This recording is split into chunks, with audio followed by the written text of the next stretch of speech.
Hi കൂട്ടുകാരെ, ഞങ്ങളിപ്പോ എങ്ങോട്ടാ പോകുന്നതെന്ന് അറിയാമോ? കണിച്ചുകുളങ്ങര അമ്പലത്തിലേക്കാണ്. ഞങ്ങൾ ഓമനാമ്മയുടെയും അപ്പൂപ്പന്റെയും കൂടെയാണ് പോകുന്നത്. അച്ഛൻ ഓഫീസിൽ പോയത് കൊണ്ട് അപ്പൂപ്പനാണ് ഞങ്ങളെ കൊണ്ടുപോകുന്നത്. അപ്പൂപ്പൻ പണ്ട് എല്ലാവരെയും വണ്ടി ഓടിക്കാൻ പഠിപ്പിച്ചിട്ടുള്ളതായിരുന്നു. ഇപ്പോഴും വണ്ടി ഓടിക്കും. അപ്പൂപ്പന്റെ ഡ്രൈവിംഗ് എനിക്ക് ഒരുപാട് ഇഷ്ടപ്പെട്ടു. അങ്ങനെ ഞങ്ങൾ കണിച്ചുകുളങ്ങര അമ്പലത്തിലെത്തി. ഉത്സവം കഴിഞ്ഞതുകൊണ്ട് അമ്പലത്തിൽ ഒരുപാട് തിരക്കൊന്നും ഉണ്ടായിരുന്നില്ല. അമ്പലത്തിന്റെ സൈഡിലെ ചെറിയ കടകളൊക്കെ ഞങ്ങൾ കണ്ടു. ഞങ്ങൾ പാർക്കിംഗ് ഗ്രൗണ്ടിലേക്ക് വണ്ടി പാർക്ക് ചെയ്യാൻ പോയി. വണ്ടി പാർക്ക് ചെയ്തതിന് ശേഷം ഞങ്ങൾ അമ്പലത്തിലേക്ക് തൊഴാനായി പോയി.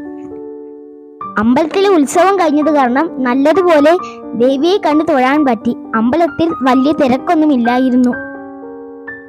ചുറ്റമ്പലങ്ങളെല്ലാം ഞങ്ങൾ തൊഴുത് നേർച്ചയിട്ടു. ആലപ്പുഴ ജില്ലയിലെ ചേർത്തല താലൂക്കിലാണ് ഈ അമ്പലം സ്ഥിതി ചെയ്യുന്നത്. ഈ അമ്പലത്തിന് നൂറ്റാണ്ടുകളോളം പഴക്കമുണ്ടെന്ന് എൻ്റെ അപ്പൂപ്പൻ പറഞ്ഞു തന്നു.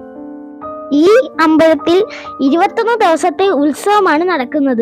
കേരളത്തിലെ ഏറ്റവും പ്രധാനമായ ക്ഷേത്രമാണ് കണിച്ചുകുളങ്ങര ക്ഷേത്രം. കൊടികയറി 21 ദിവസം വരെ ക്ഷേത്രത്തിൽ കുട്ടികളെ അടിമയിരുത്തുന്ന പതിവുണ്ട്. അതിന് പറയുന്ന പേര് ചിക്കര വഴിപാട് എന്നാണ്. പല സ്ഥലത്തു നിന്നുള്ള 3000-ലധികം കുട്ടികൾ ഇവിടെ വന്ന് ചിക്കര ഇരിക്കാറുണ്ട്. ഗരുഡൻ തൂക്കവും അരിക്കൂത്തും തടി വഴിപാടും ഇവിടുത്തെ പ്രധാന ചടങ്ങുകളാണ്. കണിച്ചുകുളങ്ങരയിലെ ഏറ്റവും പ്രധാനമായ വഴിപാടാണ് പുഴുക്ക് വഴിപാട്. വർഷത്തിലെ എല്ലാ ദിവസവും ഈ വഴിപാട് നടക്കാറുണ്ട്. പുഴുക്ക് വഴിപാടിന് വേണ്ട സാധനങ്ങൾ എന്തൊക്കെയാണെന്ന് നോക്കാം. അരിപ്പൊടി, ശർക്കര, പഴം, തേങ്ങ, അണ്ടിപ്പരിപ്പ്, മുന്തിരിങ്ങ, ഏലക്ക, നെയ്യ് ഇവയെല്ലാം കൂടി കുഴച്ച് ഉണ്ടയാക്കും. അങ്ങനെ മുഴുവൻ മാവും ഞങ്ങൾ ഉണ്ടയാക്കി വെച്ചു. ഉരുളിയിൽ കുറച്ച് വെള്ളം എടുത്ത് തിളയ്ക്കാനായി വെച്ചു. വെള്ളം നല്ലതുപോലെ വെട്ടി തിളയ്ക്കുമ്പോൾ ഓരോ ഉണ്ടകളും അതിനകത്തോട് ഇടും. കുറച്ചു സമയം ആ തീയിൽ കിടന്ന് വേകണം.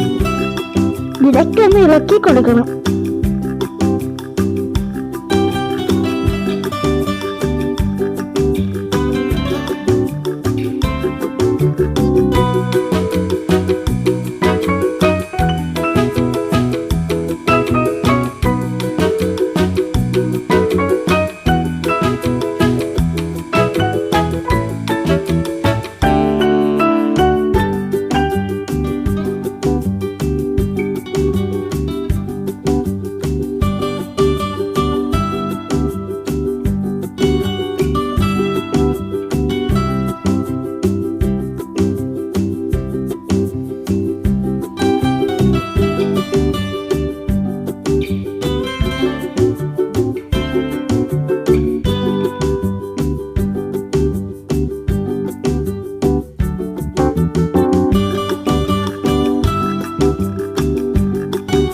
വഴിപാട് വെന്തതിന് ശേഷം അത് മാറ്റി ഇലയിലേക്ക് വെക്കാം.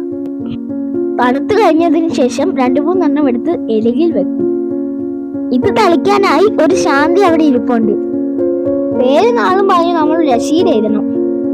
രസീതും പുഴുക്കും കൊടുക്കുമ്പോൾ ശാന്തി നമുക്കത് തളിച്ചു തരും. പുഴുക്ക് വഴിപാട് കഴിഞ്ഞതിന് ശേഷം അപ്പൂപ്പൻ വണ്ടി എടുത്തോണ്ട് വന്നു. ഇനി ഞങ്ങൾ വീട്ടിലേക്ക് പോവുകയാണ്. വീഡിയോ ഇഷ്ടമായാൽ ലൈക്ക് ചെയ്യുക, ഷെയർ ചെയ്യുക, സബ്സ്ക്രൈബ് ചെയ്യുക. Tata, bye bye.